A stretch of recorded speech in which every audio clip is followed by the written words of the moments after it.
The house on Marrow Street had always been a landmark of quiet dread. Locals spoke of it in hushed tones, each passing tale darker than the last. Children dared each other to peek through its grimy windows, only to bolt away screaming after catching glimpses of shadows moving across the rooms inside. Some said the house had been abandoned since the last owner, a recluse named Arthur Pendleton, had disappeared without a trace 20 years ago. Others whispered of deaths, of bodies hidden, of secrets no one should ever unearth. Marcus Hale, however, was immune to rumors. A contractor specializing in flipping old, dilapidated houses, he saw only opportunity where others saw fear. When he first drove past the Marrow Street property, the peeling gray paint, the sagging roof, the warped windows, all of it screamed profit. To him, this house was a gold mine waiting for renovation, a chance to buy low and sell high. He parked his truck in the cracked driveway and studied the structure with a trained eye. "Nothing about this house is a problem," he muttered to himself, running a hand along the chipped paint of the front door. "It's just old, needs work." The first day on site, Marcus brought in a small crew. Eli, a quiet, cautious man who had been with him for years, Carla, a fearless laborer who seemed immune to fear, and Jason, an eager rookie hungry to prove himself. As they entered, the air hit them like a wall, stale, musty, and thick with dust. Marcus flicked the light switch. Nothing. The house had no electricity, and the only illumination came from the weak sunlight spilling through grimy windows. "Looks easy enough," Marcus said, motioning for everyone to spread out. "We'll start with the living room and work our way up." The living room was cold, dark, and silent. Wallpaper peeled in long, curling strips, revealing walls stained with age. The floorboards creaked beneath their boots, each sound magnified in the stillness. Eli frowned as he inspected a corner of the room. "I don't like this," he said quietly. "There's something off." Marcus waved him off. "Old houses settle, dust builds up. Don't make it a story." By the third day, demolition had begun in earnest. Marcus had decided to remove the wall of the guest bedroom to expand the space. The crew worked in rhythm, swinging hammers, prying boards, and tearing down plaster. That's when Marcus noticed something odd. His hammer struck the wall, and instead of a usual hollow thunk, it made a dull metallic sound. He paused, crouching. "Try again," he murmured. Another strike. The sound echoed back, hollow but different from the rest of the wall. It wasn't brick nor wood. It was something else. Eli stepped closer, peering over Marcus's shoulder. "That doesn't sound right," he said. "You sure that's just construction stuff?" Marcus's hands trembled slightly as he chipped away the plaster. Slowly, an outline began to appear, a rectangular shape, flush with the wall, painted over so perfectly that it had gone unnoticed for decades. "Holy," Jason whispered. "A door, hidden, a secret in plain sight." Marcus tried the handle. Nothing. There was no handle, no latch, just the faint outline of a door that had been sealed shut and painted over. The air around it seemed colder, heavier. Eli shivered. "We shouldn't—" "I have to see," Marcus interrupted, prying at the edge with a crowbar. The door groaned in protest, the sound echoing down the hallway. Dust puffed into the air, coating their clothes in fine gray powder. With a final pull, the door swung inward, revealing a narrow, claustrophobic space behind it. The air that escaped smelled of decay, rust, and something sickly sweet. They switched on their flashlights. The beams cut through the darkness, revealing rough wooden planks forming the walls of a room barely larger than a closet. Marcus stepped inside. His flashlight trembled in his hands as it landed on the centerpiece of the room, a metal chair bolted to the concrete floor. Thick leather straps hung from its arms, cracked and frayed with age. A shiver ran down Marcus's spine. What is this?" In the corner, a pile of old notebooks caught his eye, dusty, worn, their spines frayed, as if someone had handled them carefully, repeatedly over years. He picked one up, flipping it open. The first page made him freeze. Names, hundreds of them, some crossed out, others circled in red.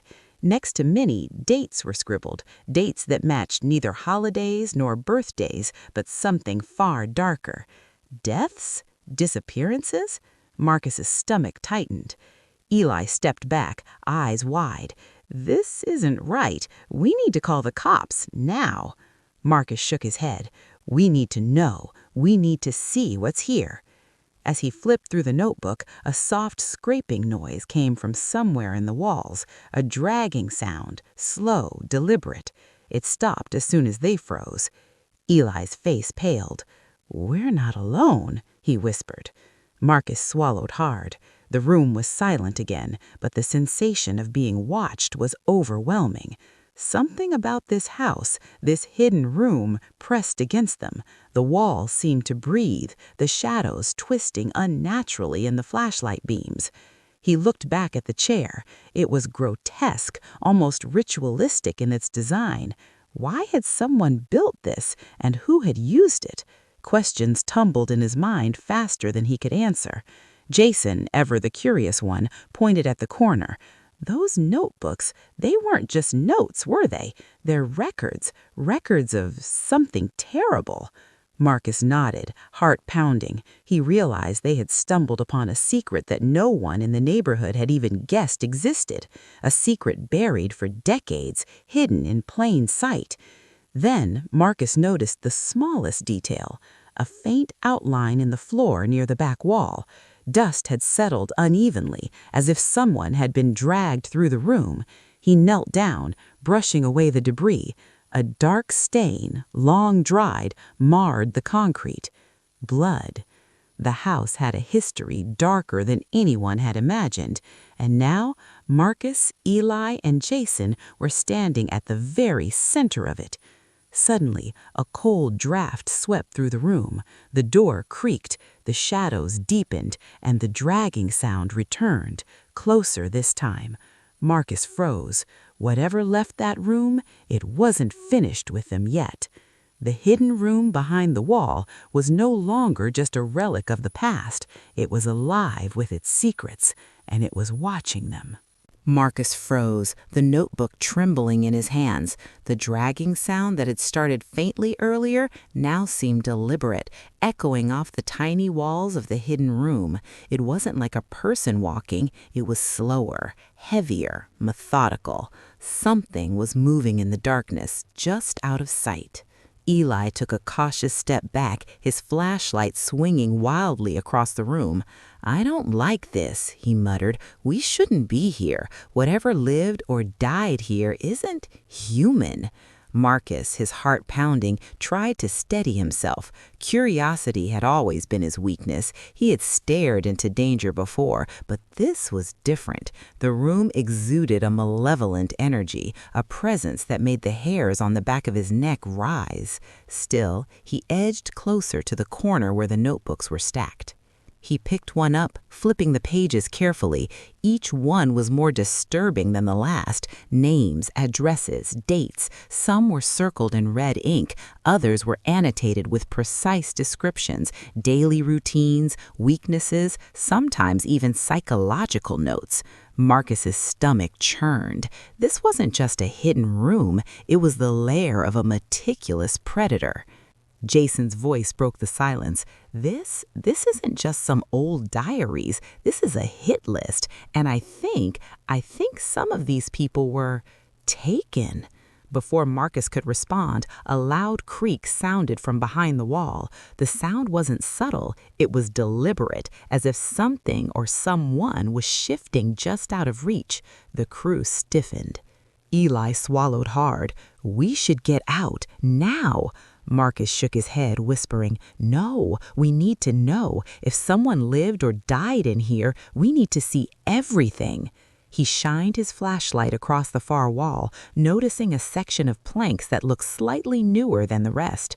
A narrow seam ran vertically, almost invisible unless you were looking for it. His pulse quickened. That was the source of the dragging sound. Something was coming from behind there.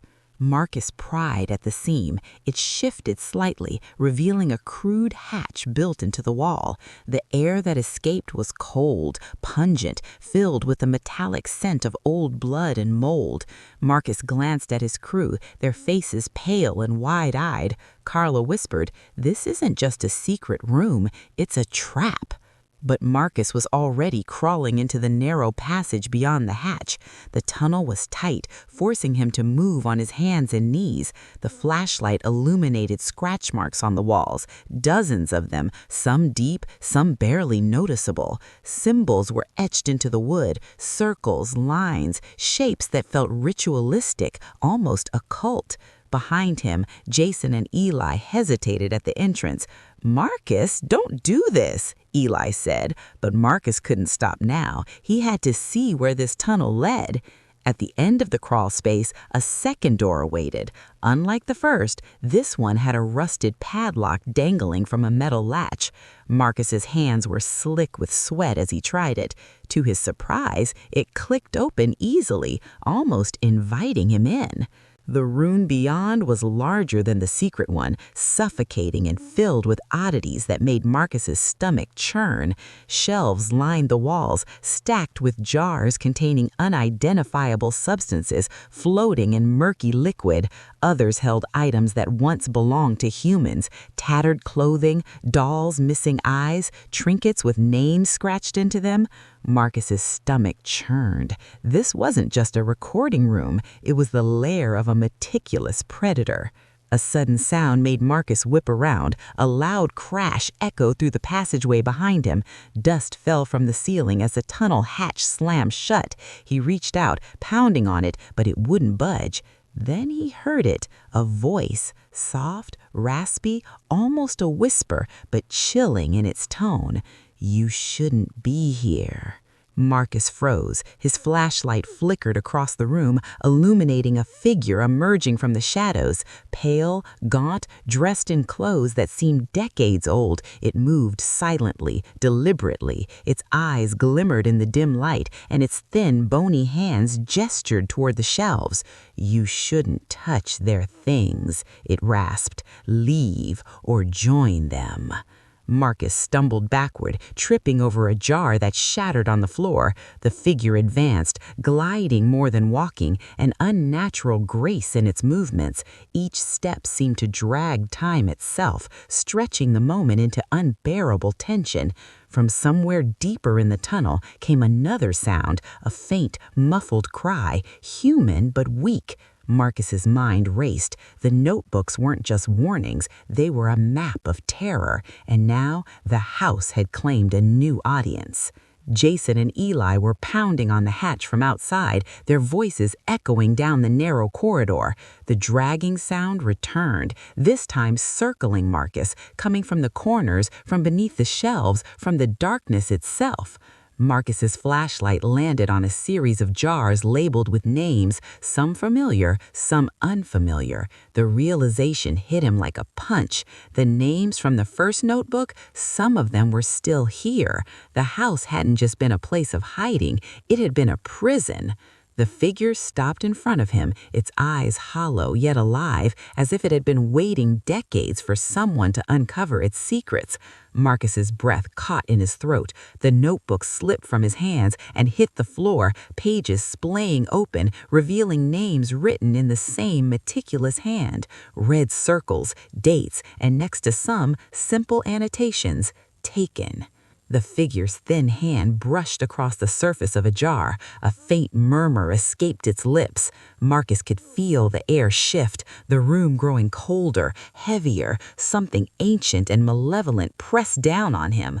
The muffled cries grew louder, more desperate. They weren't echoes, they were real. Someone or something was trapped inside. Marcus realized with horror the hidden part of the house wasn't abandoned, it was alive with the past, and it still had control over those it had claimed.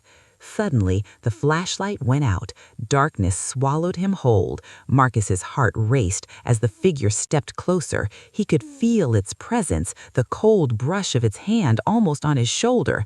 Panic surged through him, and in a desperate reflex, he slammed his hands on the nearest shelf, sending jars crashing to the floor.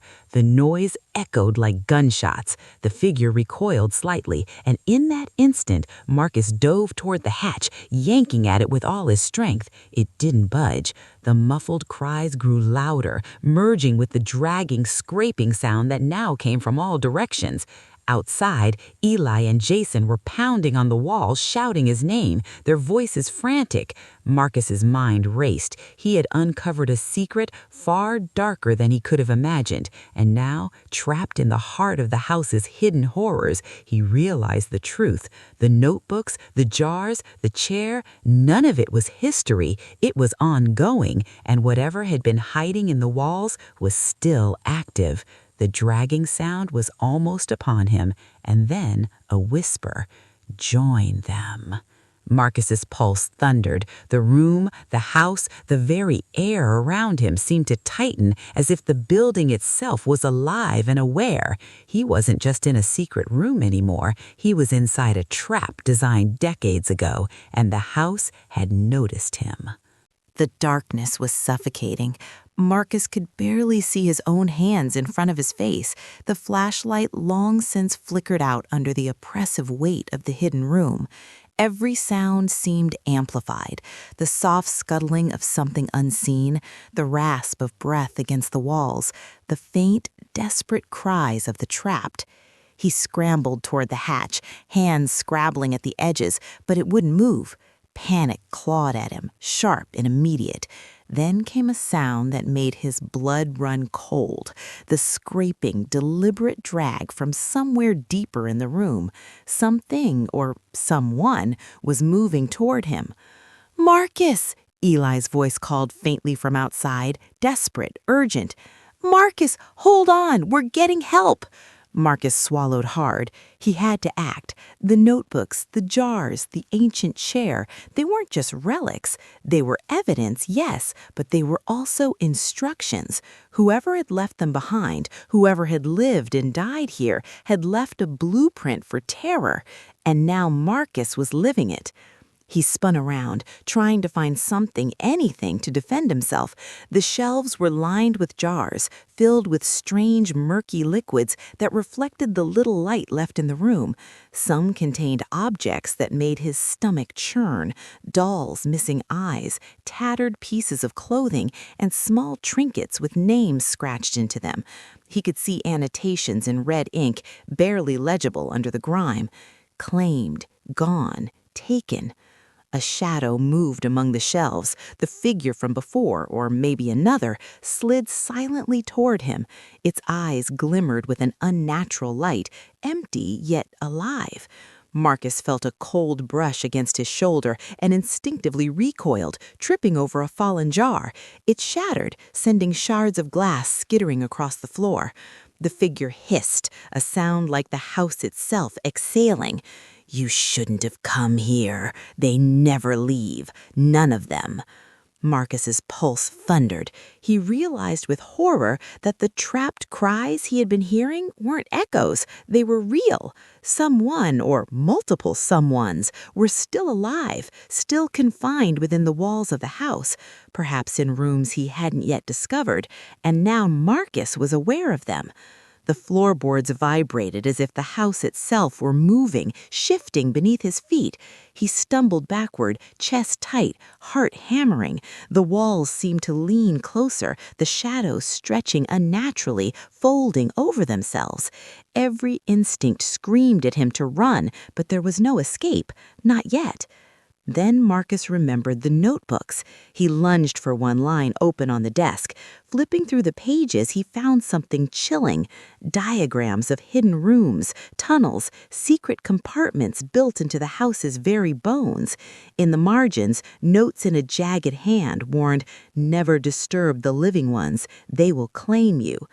A sudden scraping sound cut him off. The figure from before, or maybe another, slid silently toward him. Its eyes glimmered with an unnatural light, empty yet alive. Marcus felt a cold brush against his shoulder and instinctively recoiled, tripping over a fallen jar. It shattered, sending shards of glass skittering across the floor. The figure hissed, a sound like the house itself exhaling. "You shouldn't have come here. They never leave. None of them." Marcus's pulse thundered. He realized with horror that the trapped cries he had been hearing weren't echoes. They were real. Someone, or multiple someones, were still alive, still confined within the walls of the house, perhaps in rooms he hadn't yet discovered, and now Marcus was aware of them. The floorboards vibrated as if the house itself were moving, shifting beneath his feet. He stumbled backward, chest tight, heart hammering. The walls seemed to lean closer, the shadows stretching unnaturally, folding over themselves. Every instinct screamed at him to run, but there was no escape, not yet. Then Marcus remembered the notebooks. He lunged for one lying open on the desk. Flipping through the pages, he found something chilling. Diagrams of hidden rooms, tunnels, secret compartments built into the house's very bones. In the margins, notes in a jagged hand warned, "Never disturb the living ones. They will claim you." A sudden scraping sound cut him off. The figure from before, or maybe another, slid silently toward him. Its eyes glimmered with an unnatural light, empty yet alive. Marcus felt a cold brush against his shoulder and instinctively recoiled, tripping over a fallen jar. It shattered, sending shards of glass skittering across the floor. The figure hissed, a sound like the house itself exhaling. "You shouldn't have come here. They never leave. None of them." Marcus's pulse thundered. He realized with horror that the trapped cries he had been hearing weren't echoes. They were real. Someone, or multiple someones, were still alive, still confined within the walls of the house, perhaps in rooms he hadn't yet discovered, and now Marcus was aware of them. The floorboards vibrated as if the house itself were moving, shifting beneath his feet. He stumbled backward, chest tight, heart hammering. The walls seemed to lean closer, the shadows stretching unnaturally, folding over themselves. Every instinct screamed at him to run, but there was no escape, not yet. Then Marcus remembered the notebooks. He lunged for one lying open on the desk. Flipping through the pages, he found something chilling. Diagrams of hidden rooms, tunnels, secret compartments built into the house's very bones. In the margins, notes in a jagged hand warned, "Never disturb the living ones. They will claim you." A sudden scraping sound cut him off. The figure from before, or maybe another, slid silently toward him. Its eyes glimmered with an unnatural light, empty yet alive. Marcus felt a cold brush against his shoulder and instinctively recoiled, tripping over a fallen jar. It shattered, sending shards of glass skittering across the floor. The figure hissed, a sound like the house itself exhaling. "You shouldn't have come here. They never leave. None of them."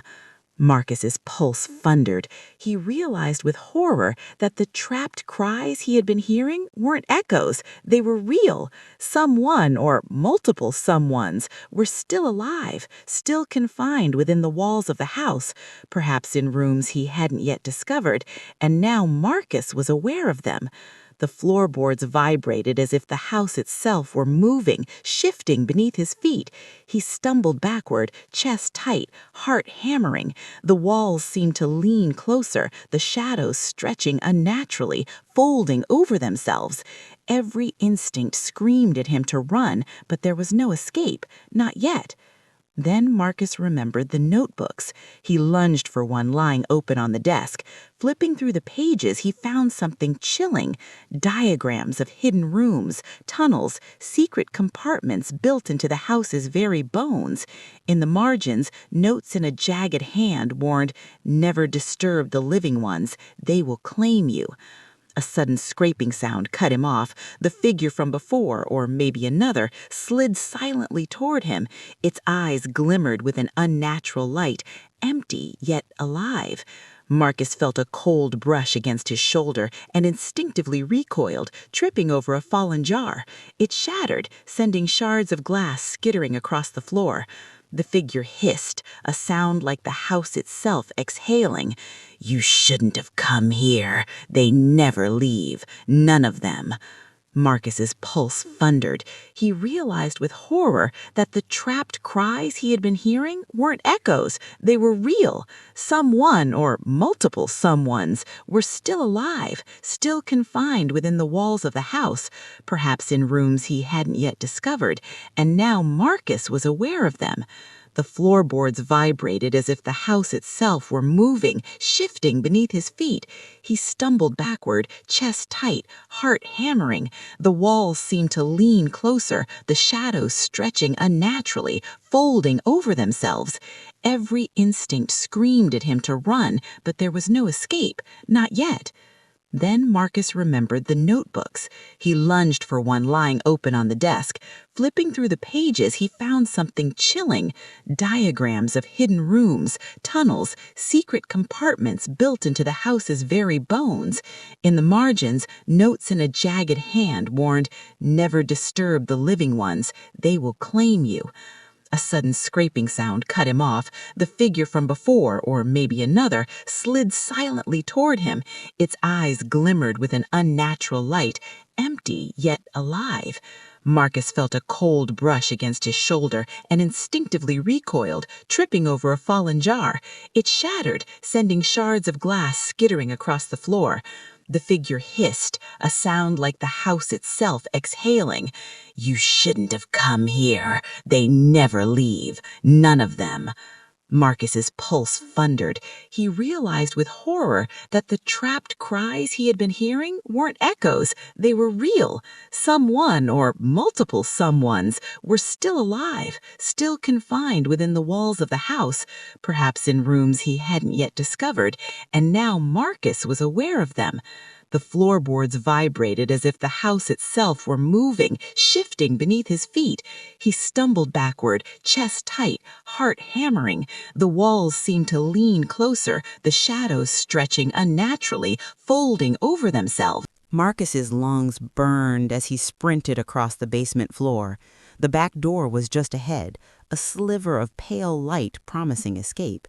But behind him, the house's presence had grown louder, closer, dragging, whispering, and breathing in unison with the walls themselves.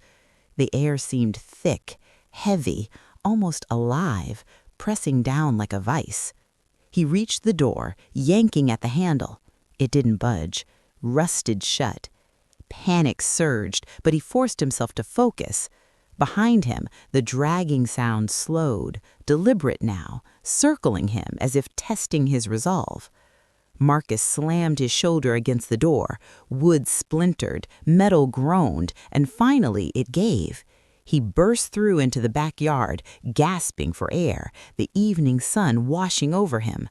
The freedom he expected was deceptive. The yard felt wrong, warped. Shadows moved unnaturally among the trees, even though no one else was there. He stumbled toward his truck parked at the end of the driveway. Heart hammering, he glanced back. The house seemed to breathe, walls pulsating subtly in the fading light. And then he saw them. Faces, pale and twisted, peeking from the windows, from the cracks in the wall, from behind the partially broken shutters. Not ghosts. Living, somehow still alive. Marcus bolted, jumping into the truck and slamming the door shut. Engine roaring, he sped down Marrow Street, glancing in the rearview mirror. The house loomed behind him, impossibly tall, its shadows stretching unnaturally as if reaching for him. It was then that he realized the horrifying truth. The house hadn't just been hiding secrets, it had been feeding on them. The walls weren't just walls, they were prisons, labyrinths. The rooms behind rooms were designed to trap, to isolate, to bend reality around anyone who dared enter. He arrived at the nearest police station, breathless, desperate.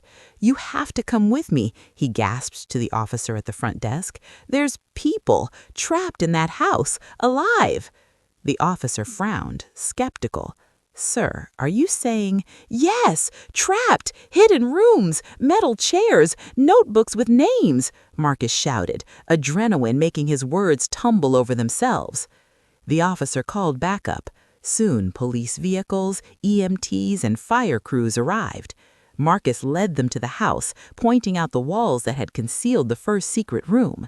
The team began tearing down walls, prying open floorboards, and uncovering tunnels Marcus had never had the chance to explore.